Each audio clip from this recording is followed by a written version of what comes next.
Hello and welcome back to the Try Time podcast. I'm Matt and you join me for episode 2 of the Rugby League Roundup, the show which we take a look at the serious and satirical news of rugby in the last 7 days.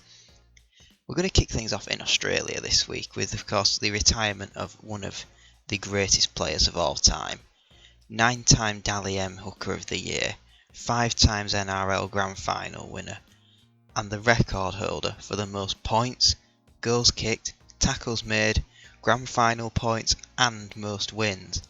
I'm of course talking about Cameron Smith, who has announced his legendary 18-year stint with Melbourne Storm will come to an end.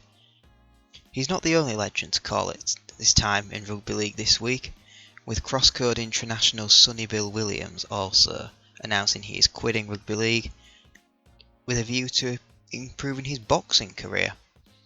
We wish the 2-time Rugby Union World Cup winner and 2-time NRL Grand Final winner good luck in his new venture.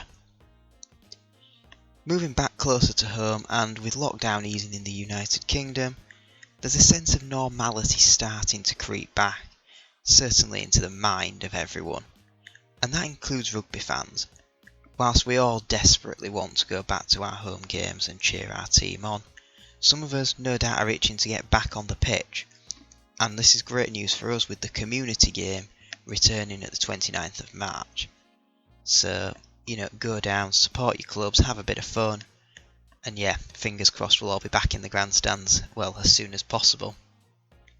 Speaking of announcements in rugby this week, and it has been announced that from round 3 the Super League will return to their home grounds and the reintroduction of Thursday night rugby. Now we all know nothing beats a Friday night at the rugby, it's the best day for it.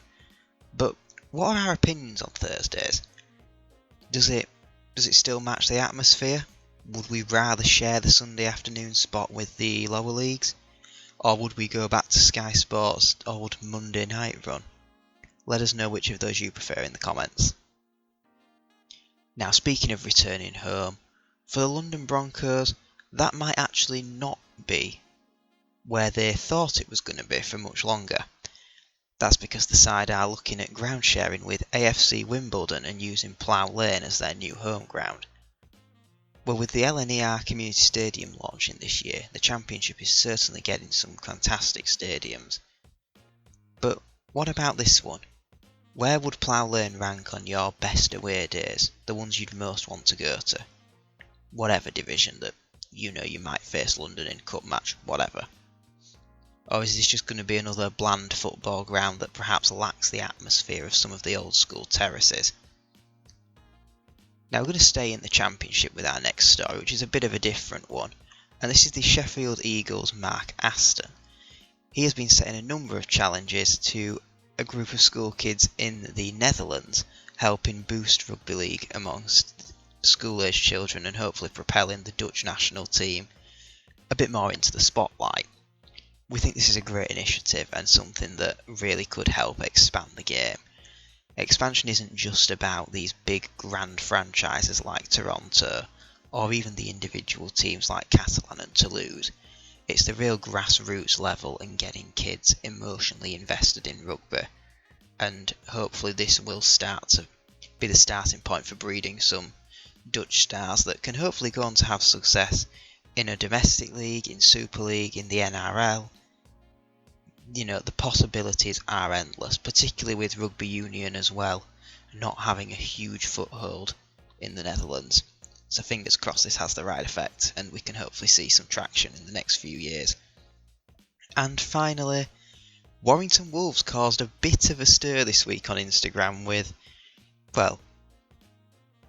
let's call it an exclusive caption from a part of Harry and Meghan's interview with Oprah that the cameras mustn't quite have been rolling for.